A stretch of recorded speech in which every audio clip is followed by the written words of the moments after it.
என் பேர் பிரியா. இன்னைக்கு ஏபிஎஸ்எம் ஸ்கூல்லேருந்து என்னை வந்து அப்சர்வேஷன் கிளாஸ் தமிழ் கிளாஸ் வந்து அட்டன் பண்ணுறதுக்காக கூப்பிட்டுருந்தாங்க. நான் வந்திருந்தேன். என் பையன் வந்து இங்கே வந்துட்டு பத்மநாப நகரில் 3rd ஸ்டாண்டர்ட் A கிரேடில் படிக்கிறாரு.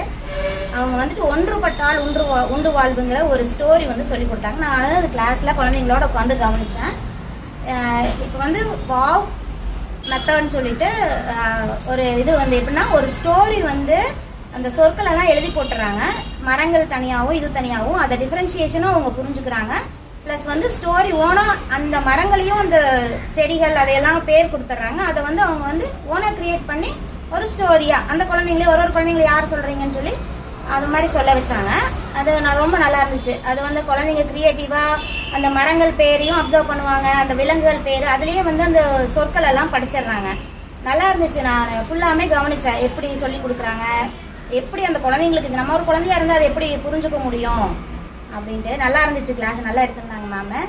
அதுக்கப்புறம் லிங்கன் ஸ்டோரின்னு சொல்லிட்டு அதுவும் அந்த சொற்கள் லிங்க் பண்ணி ஸ்டோரி அந்த அதில் 2-3 மெத்தட் யூஸ் பண்ணி அவங்க வந்து சொல்லி கொடுத்துருந்தாங்க. இடையில வந்து அந்த குழந்தைங்கள லாங்காக கிளாஸ் எடுக்காமல் இடையில வந்து அவங்கள சீரப் பண்ணிவிட்டு என்ன இந்த குழந்தைங்களுக்கு வந்து ரொம்ப லாங்காக ஸ்டோரி எடுத்து அதுக்கு போர் அடிச்சிடும். அதனால் போர் அடிக்காமல் எப்படி கிளாஸ் எடுக்க முடியுமோ அப்படி எடுத்து அதுங்களுக்கு புரிகிற மாதிரி சொல்லி கொடுத்துட்டு அதுக்கப்புறம் ஸ்டோரியும் சொல்லி நல்லா எடுத்துருந்தாங்க. எனக்கு ரொம்ப பிடிச்சிருந்தது கிளாஸு. தேங்க்யூ.